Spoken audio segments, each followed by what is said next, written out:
السلام عليكم ورحمة الله وبركاته.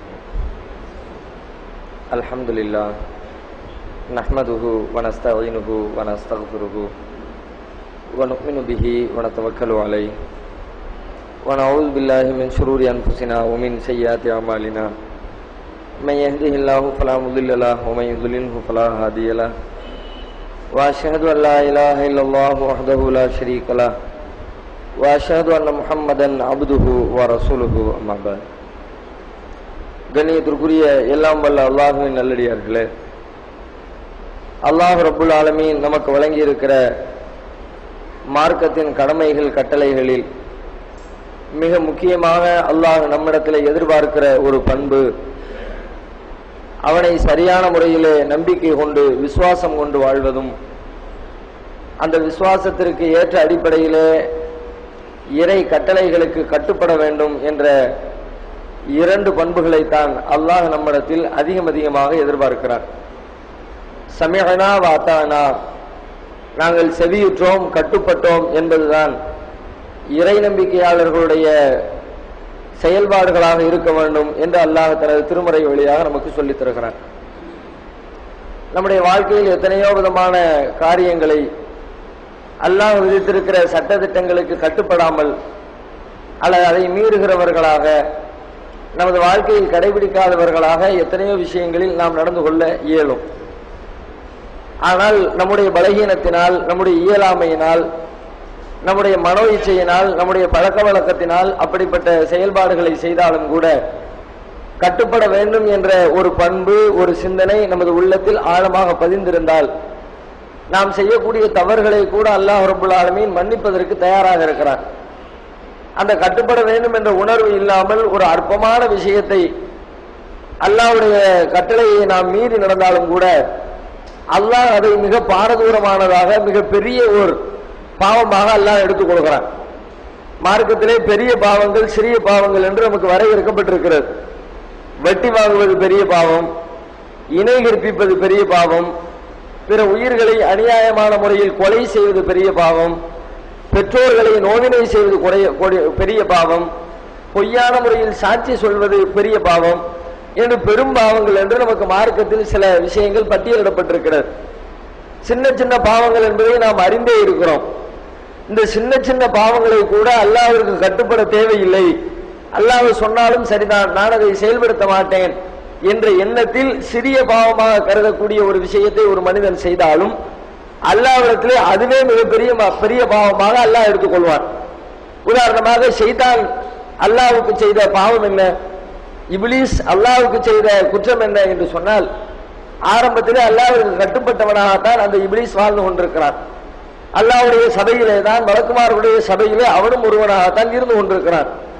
அப்படிப்பட்ட இப்லீஸை அல்லாஹ் ரப்புல் ஆலமீன் ஆதம் அலைஹிஸ்ஸலாம் அவர்களை படைத்து அவர்களுக்கு நீங்கள் சஜிதா செய்யுங்கள் என்று கட்டளையிட்ட பொழுது அத்தனை மலக்குமார்களும் அந்த கட்டளையை ஏற்று சிரம் பண்ணுகிறார்கள், சஜிதா செய்கிறார்கள். ஆனால் இந்த இப்லீஸ் அதற்கு கட்டுப்பட மறுக்கிறான். நான் சஜிதா செய்ய மாட்டேன். அல்லாஹ் அவரிடத்தில் கேள்வி எழுப்புகிறான், மா மனாக்க அன் தஸ்ஜுத லிமா கலக்து பியதைய, எனது கரத்தால் படைத்த இந்த ஆதமுக்கு உன்னை சஜிதா செய்ய விடாமல் தடுத்தது எது என்று இறைவன் கேட்கிறான். அதற்கு அந்த ஷைத்தான் சொன்ன பதில் என்ன, கலக்தனி மின்னார் கலக்தஹு மின் தீன், இறைவா என்னை நீ நெருப்பால் படைத்திருக்கிறாய், அவரை நீ மண்ணால் படைத்திருக்கிறாய், நெருப்பு எப்படி மண்ணுக்கு தலை வணங்குவது, எனவே நான் தலை வணங்க மாட்டேன், என்னால் முடியல என்று சொல்லி இருந்தால் கூட அது வேற விஷயமா இருக்கும். எனக்கு பிடிக்கல, பழகிடுச்சு, உனக்கு மட்டுமே சஜிதா செஞ்சு பழகிட்டேன், வேற யாருக்கும் சஜிதா செய்ய மாட்டேன் என்று இருந்தால் கூட அல்லாஹ் சாதாரணமா எடுத்துக்கொள்வான். ஆனால் இங்கே அவன் என்ன சொல்கிறான், இறைவனின் வார்த்தைகளுக்கு கட்டுப்பட மாட்டேன் என்பதை அவன் தனது செயல்பாடுகள் வழியாக தெளிவுபடுத்துகிறான். அதெல்லாம் முடியாது, நீ சொன்னால் நான் கேட்க மாட்டேன். அவன் செஞ்ச பாவம் பெரிய பாவமா? இன்னைக்கு கூட எத்தனையோ முஸ்லீம்கள் அல்லாஹ் தொழுவுங்கள் என்று கட்டளையிட்டு இருக்கான். எத்தனை பேர் தொழுகிறார்கள்? அல்லாஹ்வுக்கு சஜிதா செய்ய வேண்டும், தினம் தினம் 5 நேரம் நீங்கள் இறைவனுக்கு கட்டுப்பட்டு நடங்கள், அல்லாஹ்விற்காக தொழுகையை நிலைநாட்டுங்கள், அவனுக்கு நீங்கள் சஜிதா செய்யுங்கள், பள்ளிவாசலிலே ஹய்யா அலஸ் ஸலா தொழுகையின்பால் வாருங்கள் என்று அழைப்பு விடப்பட்டால் உடனடியாக அந்த அழைப்பை நீங்கள் ஏற்றுக்கொள்ளுங்கள் என்று உலகத்து முஸ்லீம்களுக்கு, உலக மனிதர்களுக்கு அல்லாஹ் கட்டளையிட்டு இருக்கிறான். ஆனால் அவர்களில் எத்தனை பேர் அந்த கட்டளையை செயல்படுத்துகிறார்கள், கடைபிடிக்கிறார்கள்? பெரும்பான்மையான மக்கள் அதை மீறி கொண்டுதான் இருக்கிறார்கள். இதை அல்லாஹ் ரப்பல் ஆலமீன் எப்படி எடுத்துக்கொள்வான்? அவன் ஒரு பெரும் பாவத்தை புரிந்து விட்டான், மன்னிக்க இயலாத குற்றத்தை செய்து விட்டான், ஊழூழி காலம் அவன் நரக படுகொலியிலே இருந்து சாக வேண்டியதுதான் என்று அல்லாஹ் இதற்கு தீர்ப்பளிப்பானா? அல்லது ஒரு சிறிய பாவத்திற்கு இந்த பாவத்திற்கு தகுந்தார் போன்று தண்டனையை அனுபவித்து விட்டு அதற்கு பிறகு நீங்கள் சுவர்க்கம் செல்லலாம் என்று அல்லாஹ் தீர்ப்பளிப்பானா? கண்டிப்பாக குறிப்பிட்ட அளவிற்கு இவன் செய்த இந்த தவறுக்கு தகுந்தார் போன்று பாவங்களுக்கு உரிய அடிப்படையிலே அவன் தண்டனை அனுபவித்தாலும் ஒரு நாள் அவன் சுவர்க்கத்திற்கு சென்று விட முடியும். இறைவனை நம்பி இருந்தால், அல்லாஹ்வின் மீது பூரண விசுவாசத்தை அவன் கடைபிடித்திருந்தால் இந்த பாவங்களுக்குரிய மன்னிப்பை ஒரு கட்டத்தை அவன் பெற்றுக் கொள்வான். ஆனால் ஷைத்தானுக்கு அந்த பாக்கியத்தை அல்லாஹ் வழங்குவானா? அவனும் இதே போல ஒரு பாவத்தை தான் செய்திருக்கிறான். பாவம் என்ற அடிப்படையில் இரண்டையும் அந்த காரியத்தை வைத்து தீர்மானித்தால் இன்றைக்கு நம்முடைய முஸ்லீம்கள் என்ன செய்கிறார்களோ பெரும்பான்மையான மக்கள் அதைத்தான் இன்றைக்கு இந்த இப்லீஸும் செய்தான். ஆனால் அல்லாஹ்விடத்தில் இப்லீஸ் செய்தது, ஷைத்தான் செய்தது மிகப்பெரிய குற்றமாக இறைவன் எடுத்துக்கொண்டார். நம்மவர்கள் செய்யக்கூடியதை அதற்கு தகுந்தார் போன்று அந்த குற்றத்தின் அளவை கருத்திலே கொண்டு குற்றமாக அல்லாஹ் எடுத்துக் கொள்கிறான். அடிப்படையிலே வேறுபாடு எங்கே ஏற்படுகிறது என்று சொன்னால், அல்லாஹ்வுக்கு கட்டுப்படுவதா இல்லையா, இறைவனின் வார்த்தைகளை செயல்படுத்துவதா இல்லையா? இன்றைக்கு தொலை வராத முஸ்லீம்களாக இருந்தாலும் கூட தொலை வர வேண்டும் என்பதை ஒத்துக்கொள்வார்களா இல்லையா? தொலை தேவையில்லை என்று சொன்னால் இப்லீஸோடு சேர்த்து விடுவான். தொலையெல்லாம் முடியாது, நான் தொழுது என்ன ஆக போகுது, அல்லாஹ் நான் தொழுகணுமா என்று ஒருவன் எதிர்கேள்வி எழுப்பினால் ரெண்டையும் ஒரே லிஸ்ட். இப்லீஸை எந்த இடத்துல அல்லாஹ் வைக்கிறானோ, ஷைத்தானை எந்த இடத்துல அல்லாஹ் வைத்து பார்க்கிறானோ அதே இடத்துல இந்த மனிதனை வைத்து விடுவான்.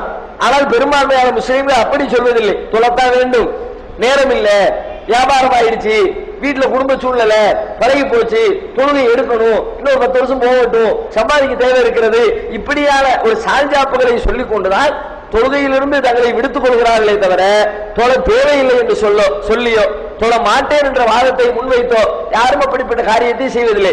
அப்படியானால் அல்லாஹ் நம்மிடத்தில் எதிர்பார்க்கின்ற அடிப்படையான அம்சம் என்னவென்றால், அல்லாஹ்வை விசுவாசிக்கின்றானா, அல்லாஹ்வின் வார்த்தைகளை ஏற்றுக்கொள்கிறானா, அதற்கு கட்டுப்பட வேண்டும் என்று மனப்பூர்வமாக விரும்புகிறானா? இந்த 2 அம்சம் தான். அல்லாஹ்வை விசுவாசித்தல், அவனுக்கு கட்டுப்படுதல். இந்த 2 அம்சங்களை தான் அல்லாஹ் எல்லா மனிதர்களிடத்திலையும் எதிர்பார்க்கிறான். நபிமார்கள் எல்லாம் அதற்கு இலக்கணமாகத்தான் தேர்ந்தெடுக்கிறார்கள். இந்த 2 அம்சங்கள், இறைவனை விசுவாசித்து சரியான முறையில் உள்ளத்தில் வந்து அமர்ந்து விட்டால் கட்டுப்படுதல் அதனை தொடர்ந்து தானாகவே வந்துவிடும். தனியா கட்டுப்பட தேவையில்லை, அதுக்குன்னு தனியா போதனை செய்ய வேண்டிய அவசியம் இல்லை. அதற்காக ஒரு மனிதரை அழைத்து வந்து பாடப்படுத்தி கொடுக்க வேண்டிய எந்த தேவையும் கிடையாது. அல்லாஹ்வை அவனுடைய உள்ளமையை உள்ளவை உள்ளபடி ஒருவர் நம்பக்கூடியவராக மாறிவிட்டால், அல்லாஹ்வின் ஆற்றலை சரியான முறையை புரிந்து கொள்ளக்கூடியவராக மாறிவிட்டால், அல்லாஹ் சொல்கிற அனைத்துமே நம்முடைய நன்மைக்குத்தான், அல்லாஹ்வுடைய வார்த்தைகளை மீறக்கூடாது, மீறினால் நமக்கு கேடு, இந்த உலகத்திலும் கேடு, நாளை மறுமையிலும் கேடு.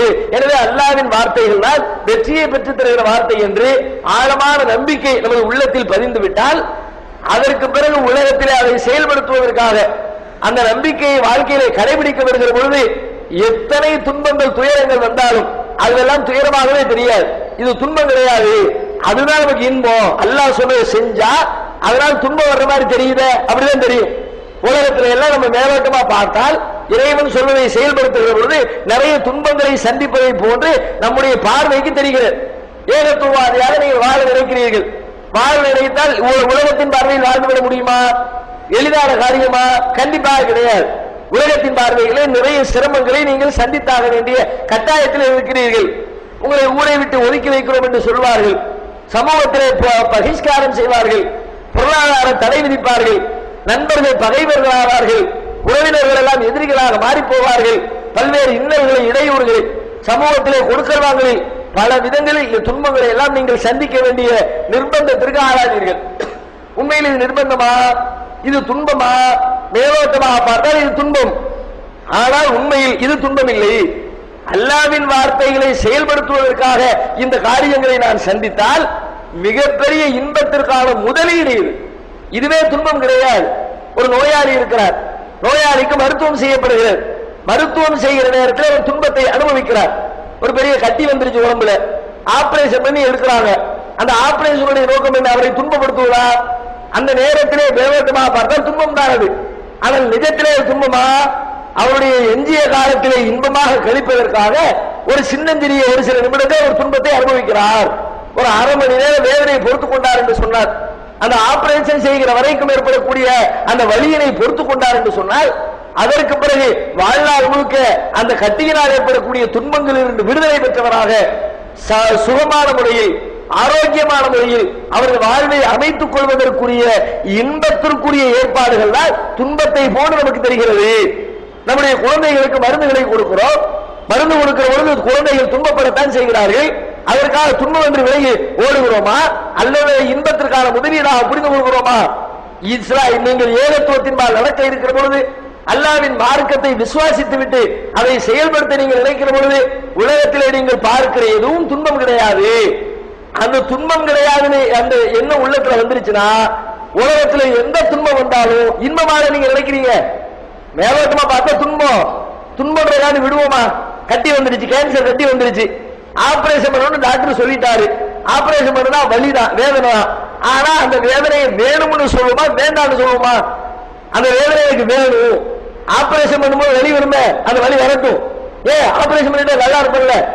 அந்த வேதனையை வேண்டி நம்ம நாம விரும்பி விரும்பி மாத்திரை வாங்கி வாயில போடுறோம். மாத்திரை கசக்குது, கசக்குது என்பதற்காக வேண்டி கசப்பான மருந்தை வேண்டாம் என்று புறக்கணிக்கிறோமா?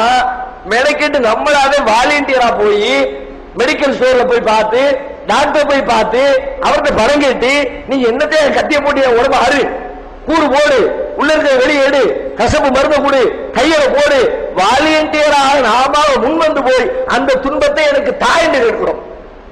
ஏன் கேட்கிறோம்? அது இன்பம் என்று தெரிந்த காரணத்தினால். நிஜமான இந்த ஏகத்துவம் இன்பம் என்பது உள்ளத்தில் பதிந்து விட்டால் வாலண்டியரா போய் கேட்போம். எனக்கு ஊர் விளக்குனே, நான் அல்லாஹ் அடிப்படையில் தான் நடப்பேன், அல்லாஹ்வுடைய தூதர் சொன்ன அடிப்படையில் தான் நான் தொழுவேன், இறைவன் காட்டிய அடிப்படையில் தான் ஜகாத்து கொடுப்பேன், இறைவன் விதித்த அடிப்படையில் தான் தொழிலை நிலைநாட்டுவேன், அல்லாஹ் சொன்ன அடிப்படையில் நான் என் வாழ்க்கையின் அனைத்து அம்சங்களையும் நான் செயல்படுத்துவேன் அப்படின்னு வாலண்டியராக நாம முன் வந்து போய் சொல்வோம். சொன்ன ரிசல்ட் என்ன? உடனே அடிப்பாங்க, ஊர வைப்பாங்க. ஊர வைக்கிறா ஓட போறோமா? ஏற்கனவே இன்பமா வச்சிருக்கிறோமே, சந்தோஷத்தை தரும். அடிக்கட்டும், நல்ல அடி விழட்டும், எல்லா பேரும் ஒன்னா திரளட்டும். அல்லாஹ் ரப்பல் ஆலமீன் திருமறை குர்ஆனிலே சொல்லி காட்டுகிறார். நபிகள் நாயகம் ஸல்லல்லாஹு அலைஹி வஸல்லம் காலத்திலே ஏகத்துவத்தை இஸ்லாத்திலே ஏற்றுக்கொண்ட மக்கள் இஸ்லாமிய அடிப்படையில் செயல்படுகிற பொழுது ஒவ்வொரு துன்பங்களாக சந்தித்துக் கொண்டே இருக்கிறார்கள். ஒரு கட்டத்திலே மிகப்பெரிய துன்பத்தை சந்திக்கிறார்கள். மிகப்பெரிய துன்பம் என்ன? அதுவரைக்கும் தனித்தனி குழுக்களாக இருந்து கொண்டு இஸ்லாத்தை எதிர்த்தவர்கள், முஸ்லிம்களுக்கு இடையூறுகளை ஏற்படுத்தியவர்கள் கொஞ்சம் கொஞ்சமாக இன்றைக்கு அணி சேர்கிறார்கள். யூதர்கள் தனியாக முஸ்லிம்களை எதிர்த்தார்கள், கிறிஸ்தவர்கள் தனியாக எதிர்த்தார்கள், முஷ்ரிக்குகள் தனியாக எதிர்த்தார்கள், காபிர்கள் தனியாக எதிர்த்தார்கள். அந்த எதிர்ப்பு கொஞ்சம் கொஞ்சமாக மாறி மாறி மாறி ஒரு கட்டத்தில் யூதருக்கும் கிறிஸ்தவருக்கும் இடையிலே நட்பு ஏற்படுகிறது, முஷ்ரிக்குக்கும் காபிர்களுக்கும் இடையிலே நட்பு ஏற்படுகிறது. அத்தனை பேரும் ஒன்றாக திரண்டு கொண்டு இந்த ஏகத்துவவாதிகள் மாத்திரம் தனித்து விடப்பட்ட நிலையில் நபிகள் நாயகமும் அவருடைய தோழர்களும் இஸ்லாத்தை ஏற்றுக்கொண்ட முஸ்லிம்களும் தனித்து இருக்கிறார்கள். மற்ற அத்தனை பேருமே ஓரணியில் திரண்டு கொண்டு இவர்களை அழிப்பதற்காக களத்திலே நிற்கிறார்கள். அப்படி நிற்பதை கேள்விப்பட்டால் ஒரு மனிதனுடைய உள்ளத்தில் கலக்கம் ஏற்பட வேண்டுமா? தைரியம் ஏற்படுமா? கண்டிப்பாக கலக்கம் தான் ஏற்பட வேண்டும். ஆனால் நபிகள் நாயகத்துடைய தோழர்களுக்கு என்ன ஏற்பட்டது தெரியுமா? குர்ஆன் சொல்கிறது, அல்லதீன கால லஹுமுன் நாஸ் இன்னன்னாஸ கத் ஜமஅு லக்கும். அவர்களுக்கு சொல்லப்படுகிறது, மக்கள் அனைவரும் உங்களுக்கு எதிராக ஒன்று திரண்டு விட்டார்கள்.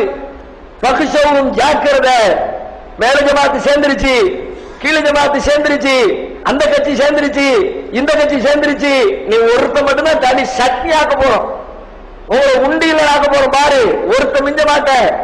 ஒருத்தனுக்கு கபரிஸ்தால இடம் கிடையாது, பள்ளியாசல இடம் கிடையாது, தப்தர்ல இடம் கிடையாது, நீ இந்த ஊருக்காரனே கிடையாது.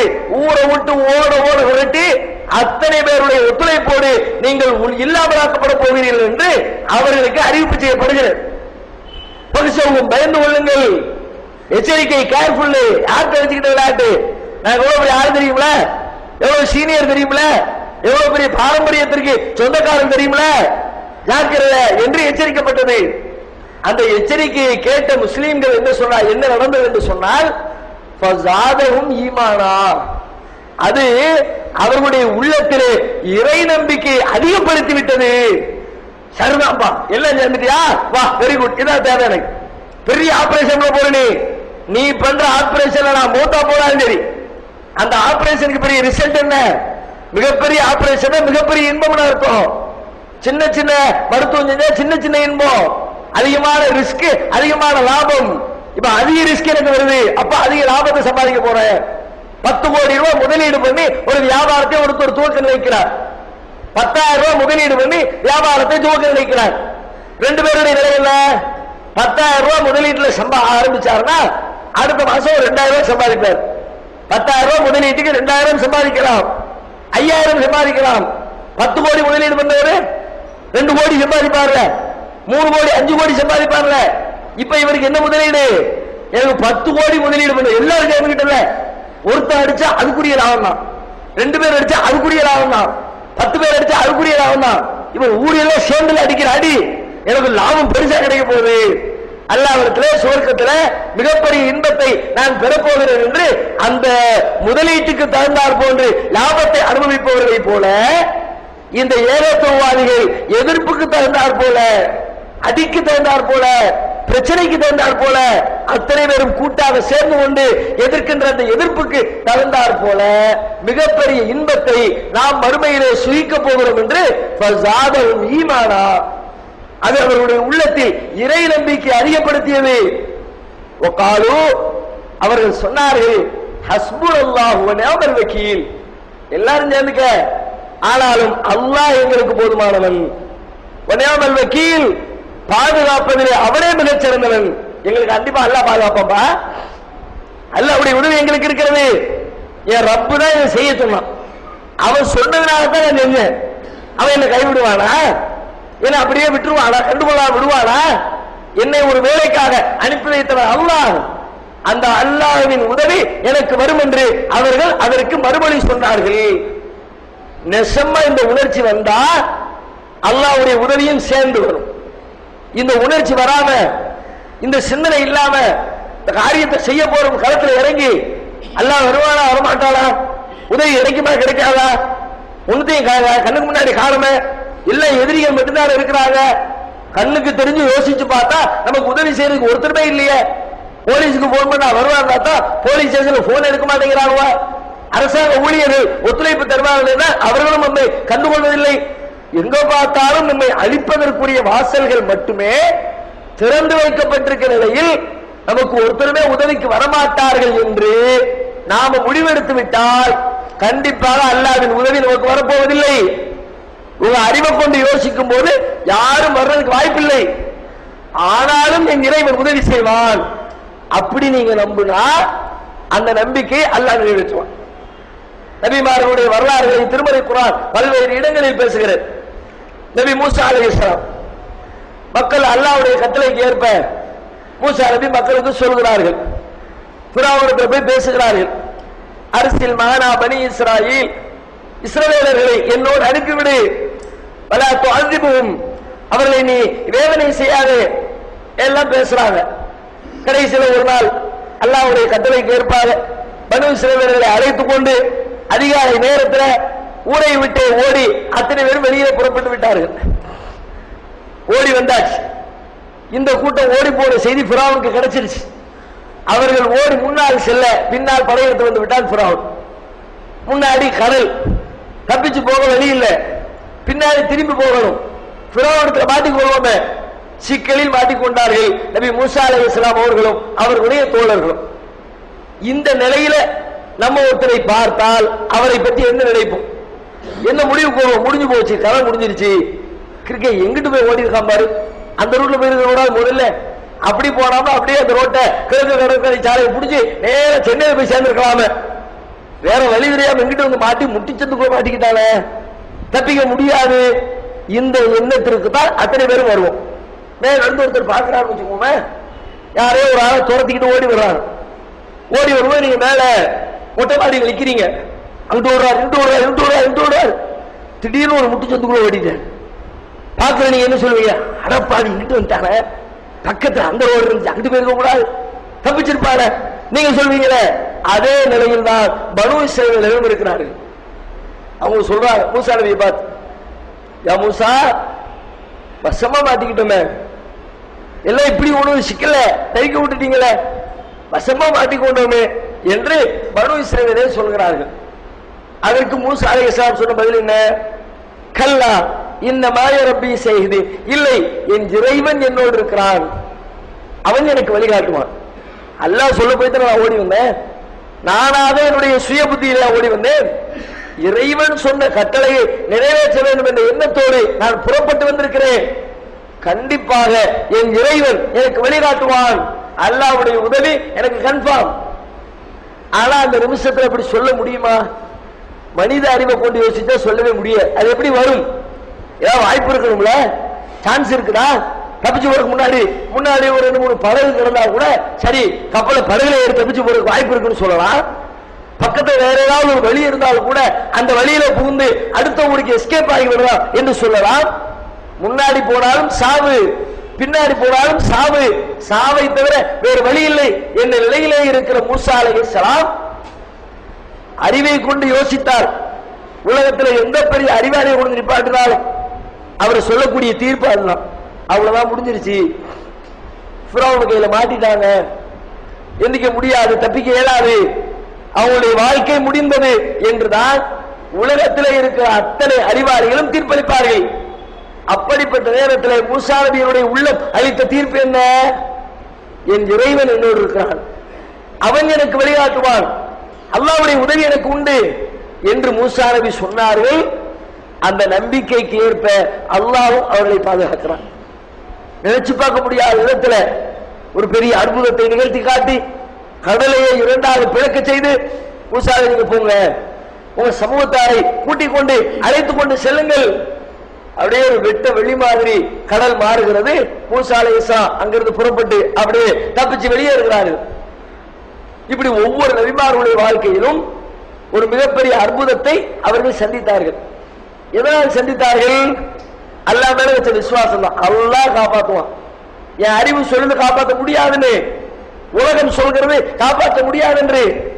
ஆனால் படைத்த இறைவனால் உலகத்தாரால் முடியாத காரியத்தை இறைவனால் முடித்து காட்ட முடியும் என்று நபி மூசா அலைஹிஸ்ஸலாம் நம்பினார்களே, அந்த நம்பிக்கைக்கு அல்லாஹ் கொடுத்த பரிசு. நபி இப்ராஹிம் அலைஹிஸ்ஸலாம் மக்கள்கிட்ட போய் பிரச்சாரம் பண்ணுகிறார்கள். ஒரு கட்டத்தில் சிலைகளை எல்லாம் உடைத்து நொறுக்கி, அவைகளுக்கு எந்த சக்தியும் இல்லை, பேச முடியாது, கேட்க முடியாது, பார்க்க முடியாது, கொடுக்க முடியாது, மனிதர்களுக்கு எந்த தீங்கும் செய்ய முடியாது, எந்த நன்மையும் செய்ய முடியாது என்று அதை நிரூபித்து காட்டுகிறார்கள். மக்களுடைய கோபம் அதிகரிக்கிறது. என்ன ஆச்சு? கடைசியில இவர் நெருப்புல தூக்கி போட்டுருங்க, ஹர்ரிகூஹு வன்சுரு ஆலிஹத்தக்கும், இவரை தூக்கி நெருப்புல போட்டு உங்களுடைய கடவுளர்களுக்கு நீங்கள் உதவி செய்து கொள்ளுங்கள் என்று அத்தனை பேரும் சேர்ந்து முடிவெடுக்கிறார்கள். கடைசி நிமிடத்தில் இப்ராஹிம் அலைஹிஸ்ஸலாம் நெருப்பு குண்டத்திற்குள்ளே தள்ளப்படுகிற கடைசி நிமிடத்தில் அவர்களுடைய வாயிலிருந்து வந்த வார்த்தைகளை நபிகள் நாயகம் ஸல்லல்லாஹு அலைஹி வஸல்லம் சொல்கிறார்கள். ஹஸ்பி அல்லாஹு வ நிஅமல் வக்கீல், அல்லாஹ் எனக்கு போதுமானவன், பாதுகாப்பதிலே அவனே மிகச் சிறந்தவன். அல்லாஹ் என்ன பாதுகாப்பான்? நானா வீணுக்கு வம்புக்கு போகல, என்னுடைய சொந்த அறிவின் அடிப்படையில் இந்த காரியத்தை செய்யல. படைச்ச ரப்புல் ஆலமீன் இப்படி செய்யி, இந்த சிலைகளை நொறுக்கு, மக்களுக்கு பிரச்சாரம் செய்யி என்று அல்லாஹ் சொன்னான். அல்லாஹ்வுடைய வார்த்தையை நான் செஞ்சிருக்கிறேன். அப்ப படைச்ச ரப்பு என்ன எப்படி கைவிடுவா? ஆனா நிஜமா அறிவை கொண்டு சிந்திச்சா அந்த நிமிடத்தில் அப்படி சொல்லவே கூடாது. ஏன்? அவர்களுக்கு இறைவன் புறத்திலிருந்து பாதுகாப்பு வரும் என்பதை சொல்வதற்குரிய எந்த அறிகுறிகளும் கிடையாது.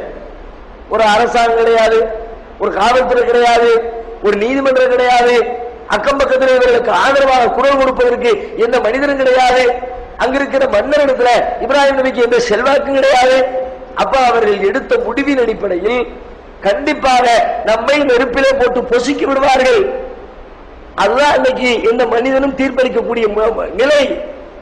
அப்படிப்பட்ட நிலையில நபி இப்ராஹிம் அலைஹிஸ்ஸலாம் நம்பினார்கள் அல்லாஹ் உதவி செய்வார் என்று. உதவி வந்ததா இல்லையா? அல்லாஹ் சொன்னான், குல்லா யா நாரு கூனி பர்தம் வ ஸலாமன் அலா இப்ராஹிம், நெருப்புக்கு சொன்னோம், நெருப்பே நீ இதம் தருகிற ஒரு குளிர்ச்சியானதாக இப்ராஹிமுக்கு மாறிவிடு என்று சொன்னோம். அப்படி ஒரு பெரிய அற்புதத்தை செய்து அல்லாஹ் ரப்பல் ஆலமீன் இப்ராஹிம் நபியை காப்பாற்றுகிறான். நபிகள் நாயகம் ஸல்லல்லாஹு அலைஹி வஸல்லம் அவர்கள் மக்காவிலிருந்து மதீனாவுக்கு ஓடுகிறார்கள். அபூபக்கரையும் அழைத்துக் கொண்டு செல்கிறார்கள். தௌர் கோயில தங்குறாங்க. எதிரிகள் தேடிக்கொண்டு வர்றாங்க. நபிகள் நாயகம் இருக்கிற இடத்துக்கு வந்துறாங்க.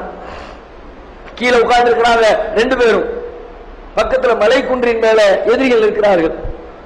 நின்று பேசிக்கிட்டு இருக்கிறாங்க. அபூபக்கர் சொல்றாங்க, அல்லாஹ்வுடைய தூதரை மாட்டிக்கிட்டோமே, லேசா குனிஞ்சு பார்த்தா தெரிந்து விடும், நம்ம உள்ள உட்கார்ந்து இருக்கிற உங்க கண்ணுல பட்டுவிடும், நாம மாட்டிக்கொண்டோம் என்று அபூபக்கர் சொல்கிறார். நிஜமா இப்படித்தான் நடந்திருக்க வேண்டும். ஏன், அங்கிருந்து வந்த எதிரிகள் அவங்க அந்த இடத்து வரைக்கும் வந்து நின்று கொண்டு பேசிக் கொண்டிருக்கிறார்கள். இங்க வரைக்கும் தான் வந்திருக்கிறாங்க, இதை தாண்டி போன மாதிரி தெரியல. நல்ல தேடுங்க, ஒருத்தர் துரத்தி கொண்டு வருகிறார்கள். ஒரு வீட்டுக்குள்ள போயிட்டாரு, நல்லா தெரியுது, இதை தாண்டி எங்கேயும் போகல. அப்ப அந்த வீட்டுக்குள்ள எப்படி அவர்கள் தேடுவார்கள்? ஒரு இண்டு இடுக்கு விடாம தேடுவாங்கல்ல. பாத்ரூம் திறந்து பாரு, வாஷிங் மிஷினை திறந்து பாரு, ஃப்ரிட்ஜை திறந்து பாரு, கக்கூசை திறந்து பாரு, அந்த பீரோவை திறந்து பாரு, எந்த இடம் கிடைக்குதோ எல்லா இடத்தையும் திறந்து பார்த்து அந்த மனிதரை இழுத்துக்கொண்டு செல்வதுதான் அவருடைய முடிவாக இருக்கும். அந்த நிலையில தான் காபிர்கள் அங்கே இருக்கிறார்கள். அங்க பார்க்கிறான், மேல் பக்கம் பார்க்கிறான், கீழ்பக்கம் பார்க்கிறான், தெற்கு பக்கம் பார்க்கிறான், சுத்தி சுத்தி பார்க்கிறார்கள். ஆனால் நபிகளாக இருந்த இடத்தை மாத்திரம் அவருடைய பார்வை திரும்பவில்லை. அங்க மட்டும் பார்க்கல, எப்படி பார்க்காம இருந்தான்? இங்கதான் இருக்கிறாங்க, இதை தாண்டி போகல, இங்கிட்டுதான் எங்கிட்ட இருக்கிறார்கள் என்ற முடிவுக்கு வந்துவிட்ட காபிர்கள் அங்க இருக்கிற ஒரு இடத்தையும் மிச்சம் விடாமல் தேடி இருக்க வேண்டுமா இல்லையா? ஆனா நபிகளாக இருந்த அந்த பகுதி பக்கம் பார்வை திரும்பல. பிற்காலத்தில் ரசூலுல்லாஹ் சொல்றாங்க, சௌரு குகையில காபிர்களை தேடிக்கொண்டு வந்த பொழுது அவர்கள் எல்லா இடங்களிலும் தேடினார்கள். எங்களுடைய பக்கத்திலே முகத்தை திருப்புகிற பொழுது அல்லாஹ் ரப்பல் ஆலமீன் ஒரு வானவரை அனுப்பி வைத்து அவர்களுடைய முகத்தை வேறொரு புறமாக திருப்பியதை நான் கண்டேன். அல்லாஹ் நின்று கொண்டு இங்கிட்டு பார்க்க கூடாது, திருப்பவன அவன் பார்வை இங்கு வரக்கூடாது என்று ஏற்பாடு செய்ததாக நபிகள் நாயகம் ஸல்லல்லாஹு அலைஹி வஸல்லம் சொல்கிறார்கள். இந்த மாதிரியான ஒரு விசுவாசத்தை, ஒரு நம்பிக்கையை அல்லாஹ் ரப்பல் ஆலமீன் நம்மிடத்தில் எதிர்பார்க்கிறான். இந்த நம்பிக்கையோடு கூடிய மக்களாக நாம் நம்முடைய உள்ளத்தில் அல்லாஹ்வை நம்பிக்கை வைக்க ஆரம்பித்து விட்டோம் என்று சொன்னால் கண்டிப்பாக உலகத்தில் எத்தனை பெரிய எதிர்ப்புகள் வந்தாலும் அல்லாஹ்வுடைய தூதரின் போதனைகளை கடைபிடிப்பதில் கொஞ்சம் கூட தயக்கம் காட்ட மாட்டோம். அப்படிப்பட்ட உறுதிமிக்க நம்பிக்கையாளர்களாக நம் அனைவரையும் அல்லாஹ் ரப்பல் ஆலமீன் ஆக்கி அருள் புரிவானாக.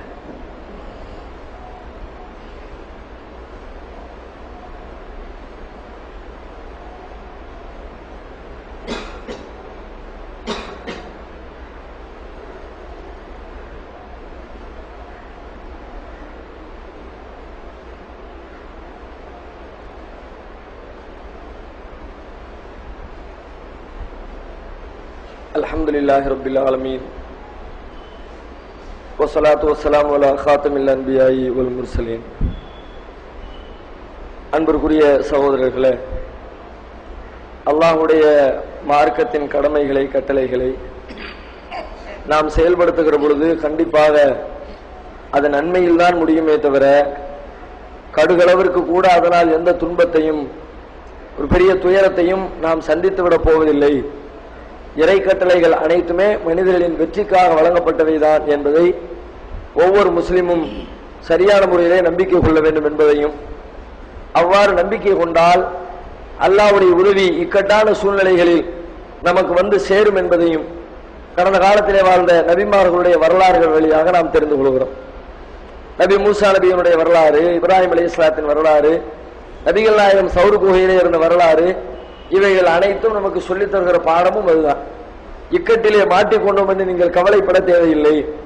அல்லாஹ் சொன்னதை கடைபிடித்தால் எப்படிப்பட்ட இக்கட்டான நிலைமையாக இருந்தாலும் நீங்கள் எதிர்பாராத விதத்தில் அல்லாஹ்வுடைய உதவியின் வழியாக நீங்கள் காப்பாற்றப்படுவீர்கள் என்பதனைத்தான் திருமறை குர்ஆனிலே சொல்லப்படுகிற இந்த வரலாறுகள் எல்லாம் நமக்கு நினைவுபடுத்தி கொண்டிருக்கிறது. இப்படிப்பட்ட சூழ்நிலையில் நம்முடைய உறுதி அதிகரிக்க அதிகரிக்க உலகத்திலே இருக்கிற எதிரிகள் நாளுக்கு நாள் வலுவிழந்து கொண்டே இருப்பார்கள். இதுவும் நபிமார்களுடைய வரலாறுகள் வழியாக நாம படித்து பார்க்கிற ஒரு வரலாற்று செய்தி. அந்த அடிப்படையிலே இன்றைக்கு நம்முடைய தமிழகத்திலும் ஒவ்வொரு நாளும் இப்படிப்பட்ட ஏராளமான அற்புதங்களை நம்முடைய ஏகத்துவ கொள்கை சகோதரர்கள் சந்தித்துக் கொண்டே இருக்கிறார்கள்.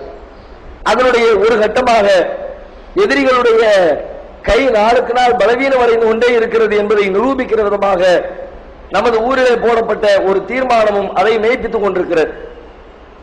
கடந்த 25ஆம் தேதி போடப்பட்ட நமது ஊர் பள்ளிவாசல் நிர்வாகிகளுடைய ஆலோசனை கூட்டத்தில் நிறைவேற்றப்பட்ட தீர்மானங்கள் அதை உண்மைப்படுத்துகிறது. அதுல என்ன தீர்மானம் போட்டிருக்கிறார்கள் என்று சொன்னால், நமதூர் ஜமாத்தை சேர்ந்தவர் யாரும் மரணித்த பிறகு அவரது உறவினர் நமது பாரம்பரிய பழக்க வழக்கங்களுக்கு மாற்றமாகவும் சுன்னத்துல் ஜமாத் கொள்கை கோட்பாடுகளை மதித்து பின்பற்றிட மாட்டார்கள் என்று நிச்சயமாகவும் வெளிப்படையாகவும் தெரிந்திடும் சூழ்நிலையில் நிர்வாகம் ஜனாசாவின் அடக்கத்திற்கு ஒத்துழைப்பு எதுவும் தராமல் தகுதியான மேல் நடவடிக்கைகள் மேற்கொள்ள வேண்டும் என வலியுறுத்தப்பட்டது. இந்த தீர்மானத்தை மேலோட்டமா பார்த்துட்டு இதுல இருக்கிற ஒவ்வொரு நிபந்தனைகளை பார்த்து விட்டு ஏதோ தௌஹீத் ஜமாத்துக்கு எதிராக களத்துல இறங்கிட்டாங்க, வெறி கொண்டு நிக்கிறாங்க. சில பேர் அப்படி பேசிக் கொள்கிறார்கள். தௌஹீத் ஜமாத்தை விட்டு ஓட்டம் எடுத்திருக்காங்க என்பதை காட்டுகிறது. வேணாம்பா, உனக்கு எனக்கு வந்தே வேண்டாம், நீ எப்படி உண்டோ பாத்துக்க, உங்ககிட்ட மோதுகிற அளவிற்கு உங்களை மோதி ஜெயிப்பதற்குரிய வாய்ப்புகள் எங்களுக்கு இல்லை என்பதைத்தான் இந்த வாசகம் தெளிவுபடுத்துது. என்ன சொல்லியிருக்காங்க? ஜனாசா அடக்கத்திற்கு ஒத்துழைப்பு எதுவும் தர மாட்டோம். நான் நிக்க மாட்டேன், நான் குழிய வெட்ட மாட்டேன், நான் ஒரு வேலை செய்ய மாட்டேன், நீ தான் செஞ்சுக்க போ, என்னை விட்டு ஆள விடு என்று ஓட்டம் எடுப்பதைத்தான் இந்த வாசகம் காட்டுகிறதே தவிர எழுத்து நிக்கிறது காட்டவே இல்லை. இதுல கோபப்படுறது வருத்தப்படுறது என்ன இருக்குது? பள்ளியாசல வந்தா தொலை வைக்க இடமே மாட்டேன்னு இருக்குது. ஆனா எப்படி இருக்குது தெரியுமா? அவை படித்து பார்த்தால் அதிலும் கூட நம்முடைய பலம் தான் வெளிப்படுகிறது. எப்படி இருக்கிறது? நமதூர் ஜமாத்தை சேர்ந்தவர் ஜனாசா தொழுகையிலே வீட்டிலேயே நடத்திவிட்டால் பள்ளி வாயிலில் மீண்டும் தொழுகை நடத்திட அனுமதித்திட வேண்டியதில்லை. நீ வீட்டுல நடத்திட்ட பிரச்சனை முடிஞ்சிச்சு. பள்ளியாசல வீட்டுல நடத்துற பிறகு திரும்ப பள்ளியாச நம்ம என்ன பள்ளியாசல் போக போறோம்? ஏற்கனவே வீட்டுக்குள்ள தொழுகை நடத்தி முடிச்சாச்சுன்னா திரும்ப போய் பள்ளிவாசல தொலை வைக்க வேண்டிய தேவை இருந்தது ஒரு தேவை கிடையாது. நம்ம போய் தொலை வைக்க போறதும் இல்லை, நாங்க தொலை வைக்க வேண்டியதில்லை, தொலை வைக்க விட மாட்டோம் அப்படி கூட சொல்லல. சுருதி எப்படி இறங்கிருக்கு பாருங்க. வார்த்தையை கவனிச்சீங்கன்னா வந்தீங்கன்னா தொலை வைக்க விட மாட்டோம்னு சொன்னா எழுத்து நிக்கிறாங்க, போர்ஸா நிக்கிறாங்க, பயங்கரமா அப்படி சொல்லலாம். அப்படி வார்த்தையை பார்த்தீங்கன்னா மீண்டும் தொழுகை நடத்திட அனுமதித்திட வேண்டியதில்லை என்றும் வலியுறுத்தப்பட்டது. நீ வீட்டுல தொலை வச்சுக்க, எதுக்கு இங்க பஞ்சாயத்து பண்ற? நாங்க ஒண்ணும் சொல்லாம ஒதுங்கி போகிறோம். அதைத்தான் அந்த தீர்மானத்தையும் சொல்லி இருக்கிறார்கள். அதே மாதிரி பாத்தீங்கன்னா கடைசியில முக்கியமான ஒரு தீர்மானம், நம்முடைய சகோதரர்கள் பல பேருக்கு கோபத்தை ஏற்படுத்துகிற தீர்மானம் ஆகும். கல்வெட்டு வைக்கிறார். என்ன கல்வெட்டு? மூமின்களின் பூங்கா இப்பள்ளி வாயிலின் அடக்கஸ்தல சுன்னத்துல் ஜமாத் கொள்கைகளுக்கும் சட்டத்திட்டங்களுக்கும் உட்பட்டவர்களின் பயன்பாட்டிற்கு மட்டும்தான். எல்லாருக்கும் உள்ள பொதுவான இடத்தை அவங்க எப்படி சுன்னத் ஜமாத்துக்காரர்களுக்கு மட்டும்தான் போர்டு வச்சாங்க. போர்டு வைக்கட்டும், சரி, கல்வெட்டு வைக்கட்டும். வச்சா என்ன ஆகும்? வச்சு அதை நிலைநாட்டி விட்டால் அவருடைய கை ஓங்குது அர்த்தம். இப்படி போர்டு வச்ச உடனே கை ஓங்கிட்டு அர்த்தமா? எல்லா பள்ளிவாசலையும் தமிழ்நாடு முழுக்க சுத்தி பாத்தீங்கன்னா சுன்னத் ஜமாத் பள்ளிகள் பூரா இங்கே சுன்னத் ஜமாத் கொள்கைக்கு உட்பட்டவர்களை தவிர வேறு யாரும் தொழுவதற்கு அனுமதி கிடையாதுன்னு போர்டு வச்சிருக்கிறாங்க. எத்தனை ஊர்கள்ல தொழாம இருக்கிறாங்க? எல்லா ஊர்லயும் தொழுதுதான் இருக்கிறாங்க. போர்டா இருக்குது. அது அவர்களுடைய மூஞ்சில் அவர்களே கரியை அள்ளி பூசிக்கொள்கிற வேலை. கல்வெட்டு வச்சமே ஒரு பிரயோஜனம் இல்லையே, அவன் போர்டு மாட்டமே தொலை வரக்கூடாதுமோ தொழுதுட்டு தானே இருக்கிறாங்க. அது மாதிரி தான் இதுவும்.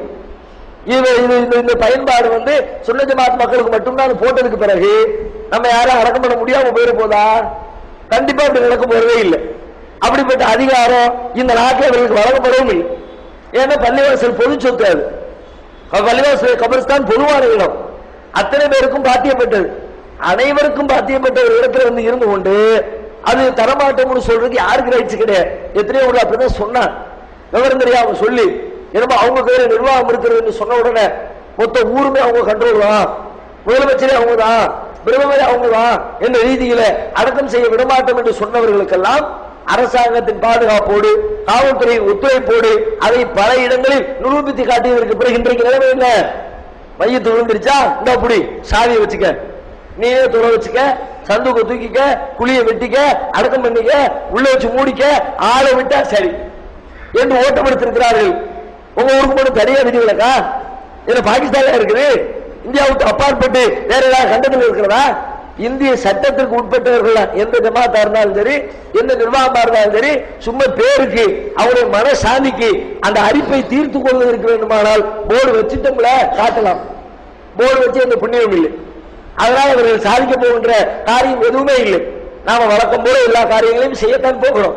அதனால இதுவும் நமக்கு தெளிவுபடுத்தக்கூடிய அம்சம் என்னவென்று சொன்னால், நாம நாளுக்கு நாள் நம்முடைய உறுதிப்பாட்டை, அல்லாஹ்வின் மீது உண்டான நம்பிக்கையை மேலும் மேலும் அதிகப்படுத்தி உறுதிப்படுத்திக் கொண்டே இருந்தால் கண்டிப்பாக அல்லாஹ்வுடைய உதவி நமக்கு கிடைத்து எதிரிகளுடைய கைகள் தாழ்ந்து கொண்டே போகும் என்பதனை இந்த தீர்மானத்தின் வழியாக மீண்டும் ஒருமுறை அல்லாஹ் ரப்பல் ஆலமீன் நமக்கு நிரூபித்திருக்கிறார். அப்படி இன்னும் பல வீரியத்தோடு கூடிய சிந்தனையை வளர்த்துக் கொள்ளக்கூடிய மக்களாக நாம் மாற வேண்டும். அல்லாஹ் நம் அனைவருக்கும் அப்படிப்பட்ட நல்ல விலை தந்தருள் புரிவாராக. வாஹிர் தஅவானா அல்ஹம்துலில்லாஹி ரப்பில் ஆலமீன். அஸ்ஸலாமு அலைக்கும்.